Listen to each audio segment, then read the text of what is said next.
What's going on, everybody? Thanks for joining me today. As you can see, we're getting ready for Christmas since it's like the start of December. But today I just wanted to talk about the last holiday we just went through, which is Thanksgiving here in the US. For my family, Thanksgiving is like a huge deal. Everyone gets together at my grandparents' farm, which is like a 60 to 70 acre farm down south.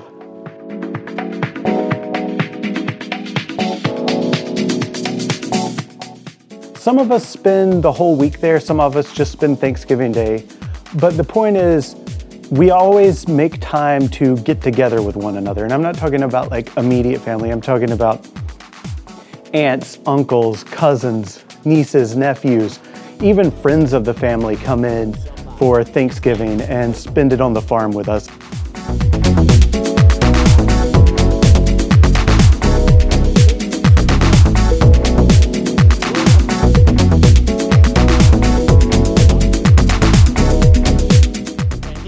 And we spend all the time we're there riding four-wheelers and dirt bikes and off-roading and eating and making campfires and s'mores and hanging out and just being with one another.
And we'll either spend the night in RVs on the farm or in my grandma's houses that she has in town, or even camping in the back of our cars sometimes, just whatever, depending on how many people show up. But everyone's always welcome and it's always a huge deal. And we've done it every year of my whole life, except for last year, obviously, because of COVID and everything.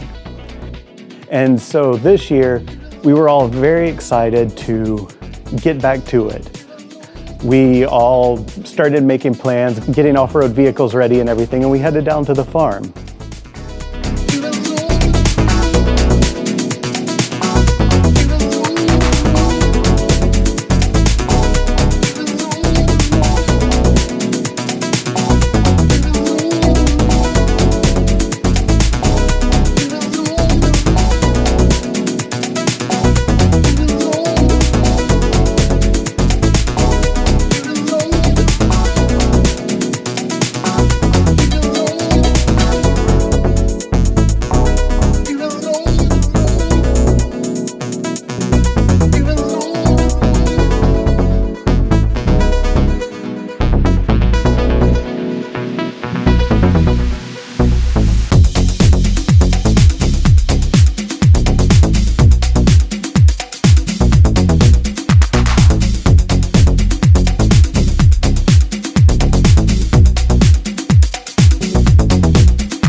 I really love being down there because, like I said, we just spend so much time together and having fun and enjoying each other's company and being at this place that's been a part of our family for my whole life, my mom's whole life, my grandma's whole life. Like, they built the farm in like 1904, I think, around the time my great-grandma was born, and they have been on it ever since.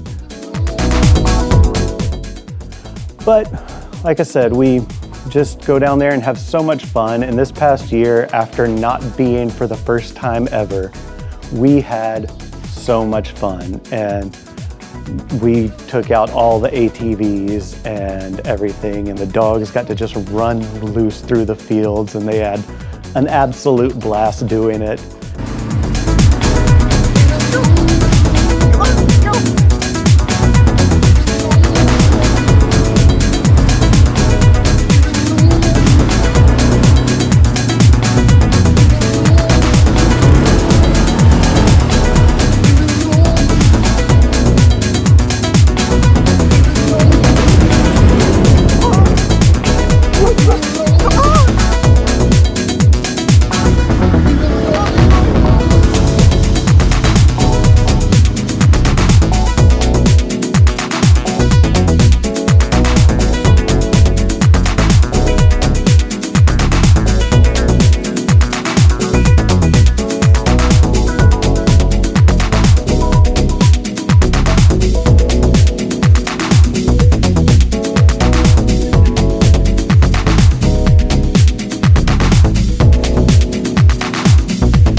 And this year, I actually remembered to bring my drone. I'd always wanted to do it, but I just forgot.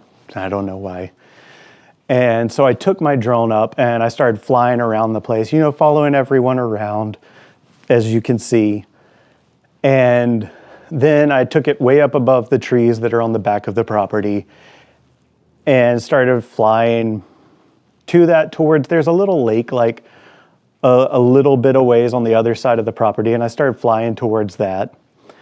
And on the way, I noticed that there was a clearing that my great-granddad had cleared out a long time ago, and he had cleared it out to like plant alfalfa in so that deer and other wildlife wouldn't eat like the crops in the main field. They would just go there and eat the alfalfa. And as I was flying over, I was like, huh, that looks like a heart.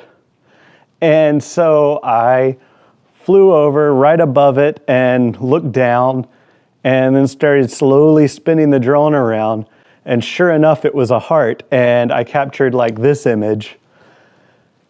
And it just blew us away. Like we've been there for years and years and decades, and none of us knew that it looked like that. And we got to discussing, like, we wonder if he knew. Because like the image I showed you, there's no Photoshop or anything on that. Like, that's exactly what it looks like. So it looks very intentional. And it's really neat that, you know, to think we can't ask him now because obviously he's passed, but to think about that he might have cut this heart out of the land, and then for this land in particular to become such a heart of our family that we go back to it every year and we congregate there and we like spend time and just enjoy each other there. And this heart cut into the land is like just this amazing illustration for what the land itself has become to our family, kind of the heart of our family. And it's just one of those things you wonder, like, did he know when he made it? And I don't know. I don't have any answers. But it was so cool to see that, and it was so cool to just once again be able to relax and have fun with everyone. And I hope you enjoy all this footage of us riding four-wheelers and me flying the drone around and the dogs having fun. And maybe you'll get to experience a little bit of the fun that we all have when we're there and together. But that's all for now. And like always, I hope to see you out there. Okay, bye.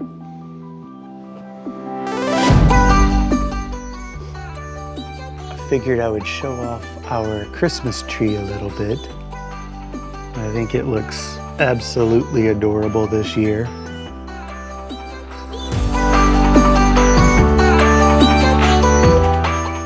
So cool. And we got some cool little ornaments like the little bean boot,